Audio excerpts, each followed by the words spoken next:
आप सभी को हिंदी दिवस की हार्दिक शुभकामनाएं। भारत सालों से विविध भाषाओं का देश रहा है। दुनिया के सबसे बड़े लोकतंत्र की भाषाओं की विविधता को एकता के सूत्र में पिरोने का नाम है हिंदी। हिंदी एक जनतांत्रिक भाषा रही है।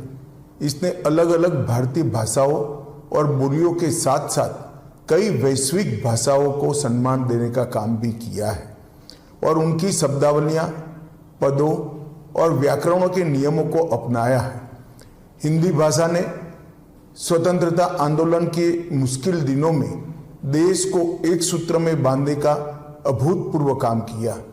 इसने अनेक भाषाओं और बोलियों में बटे देश में एकता की भावना स्थापित की। देश में पूरब से पश्चिम और उत्तर से दक्षिण तक स्वतंत्रता की लड़ाई को आगे बढ़ाने में संवाद भाषा के रूप में काम किया है। इसमें हिंदी की महत्वपूर्ण भूमिका रही है। देश में स्वराज प्राप्ति और स्वभाषा के आंदोलन एक साथ चल रहे थे। स्वतंत्रता आंदोलन और स्वतंत्रता प्राप्ति के बाद हिंदी की महत्वपूर्ण भूमिका को देखते हुए संविधान निर्माताओं ने 14 सितंबर 1949 के दिन हिंदी को देश की राजभाषा के रूप में स्वीकार किया था। किसी भी देश की मौलिक और सृजनात्मक अभिव्यक्ति सही मायनों में सिर्फ उस देश की अपनी भाषाओं में ही की जा सकती है।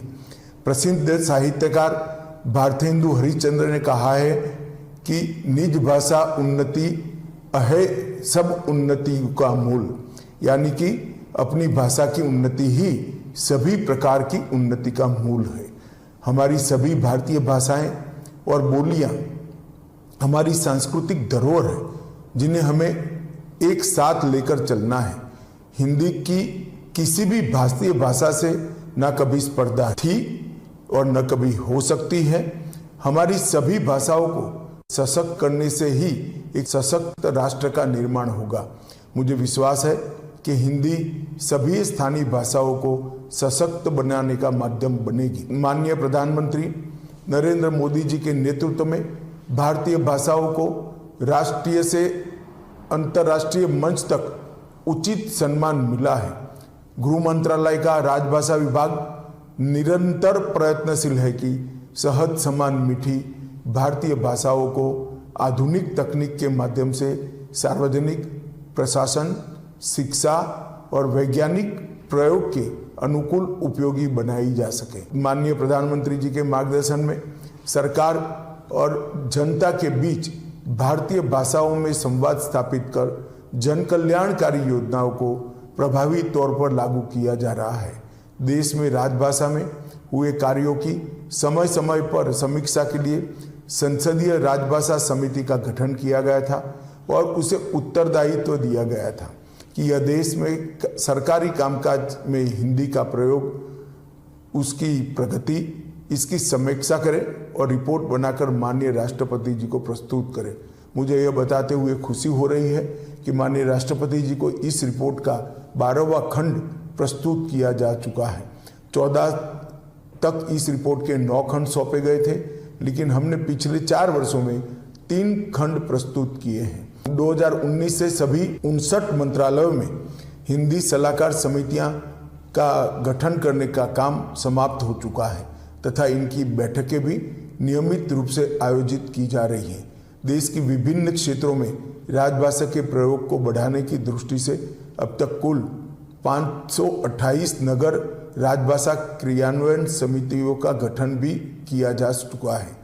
विदेशों में भी London, Singapore, Fiji, Dubai, port Louis में नगर राजभाषा कार्यान्वयन समितियों का गठन किया गया है। भारत ने संयुक्त राष्ट्र में हिंदी राजभाषा का उपयोग को बढ़ावा देने की भी पहल की है। राजभाषा विभाग द्वारा अखिल भारतीय राजभाषा सम्मेलन की भी नई परंपरा शुरू की है। 13-14 नवंबर 2021 बनारस में पहला और 14 सितंबर 22 को सूरत में और राजभाषा सम्मेलन आयोजित किया गया।